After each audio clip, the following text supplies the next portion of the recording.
नमस्कार, news foundation देख रहे हैं और मैं आपके साथ रंजन सिंह। आपको बता दें कि कुशेश्वर स्थान में लगातार चुनाव प्रचार के बावजूद आरजेडी शिकस्त खा गई। क्या कारण रहा?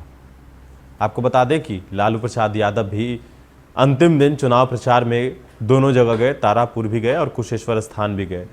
3 दिनों तक तेजस्वी यादव ने वहां कैंप किया था। उनके जो नेता और जो विधायक थे उन लोगों को जिम्मेदारी दी गई थी कि पंचायत स्तर पर उनको घूमना है, बूथ लेवल तक काम करने की जिम्मेदारी उन लोगों को मिला था। लेकिन बावजूद कुशेश्वर स्थान में शिकस्त खाई आरजेडी।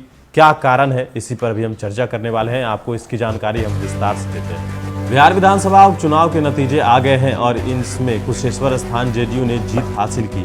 कुशेश्वर स्थान में जेडीयू के अमन भूषण हजारी ने राजद के गणेश भारती को 12,698 मतों से हराया। राजनीति के जानकारों की माने तो यहां जेडीयू की जीत के सियासी मायने भी हैं और सरकार के लिए एक सुकून भरा संदेश भी। वहीं विपक्ष के लिए इसे एक तगड़ा झटका माना जा सकता है। दरअसल सत्ता समीकरण में सेंध लगाने की जो रुचि राजद ने तेजस्वी यादव दिख रहे थे, उसकी ताकत में जरूर थोड़ी कमी दिखी।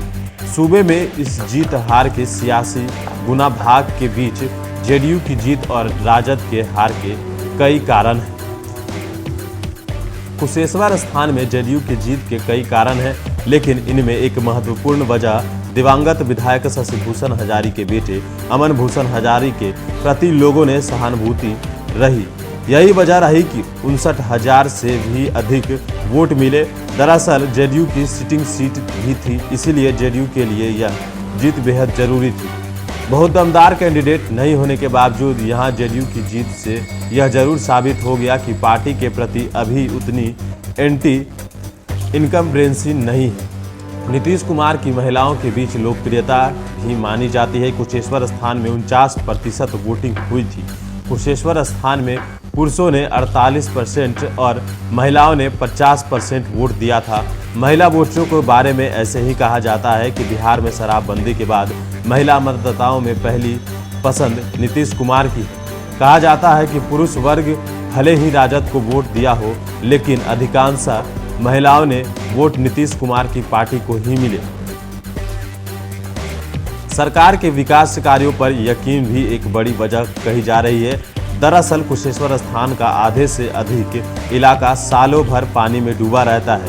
यहाँ लोगों के आवागमन और सहारा नाव ही होती है। ऐसे में सरकार के प्रति वोटरों का झुकाव यह साबित करता है कि यहाँ स्थानीय लोगों को सरकारी सहायता मिलती रही है और इसका असर चुनाव परिणाम में भी देखने को मिला।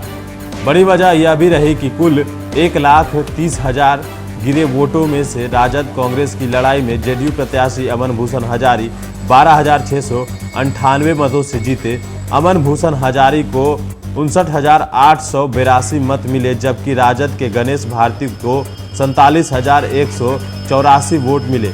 लोजपा रामविलास को 5623, कांग्रेस के 5602 वोट और जन अधिकार पार्टी लोकतांत्रिक को 2211 वोट को राजद के पक्ष में मिला दे तो यह अंतर कम हो सकता था या फिर कुछ सियासी गुना भाग सही बैठाया जाता तो राजद की जीत भी हो सकती थी। लंबे अरसे बाद लालू प्रसाद यादव का चुनाव प्रचार के लिए आना और तेजस्वी यादव को मछली मारने जैसी बातें भी लोगों को नहीं भाई। जाहिर है कि कहीं लालू राबड़ी शासन का छाप लोगों के जहन में अभी भी है। ऐसे में तेजस्वी यादव को निर्विवाद चेहरा भी राजद के लिए बहुत फायदेमंद नहीं हुआ। हालांकि राजद प्रत्याशी ने कड़ी टक्कर जरूर दी, लेकिन अंत में कुशेश्वर स्थान की जनता ने वर्तमान सरकार के कामकाज पर अपनी मुहर लगाए और सीएम नीतीश कुमार के सियासी कद को और बढ़ा दिया। तेजस्वी यादव ने एक प्रयास किया कि वहां कैंडिडेट की अच्छी छवि होने का छाप छोड़ने के लिए एक अच्छे कैंडिडेट जिस पर कोई दाग नहीं हो वैसे कैंडिडेट को वहां खड़ा किया। लेकिन अमन भूषण हजारी जो उनको सहानुभूति वोट में मिला, लेकिन अगर सियासी गुना भाग देखा जाए, अगर लालू प्रसाद यादव ने चुनाव प्रचार किया तो कहीं वही चीज़ वापस तो नहीं आया।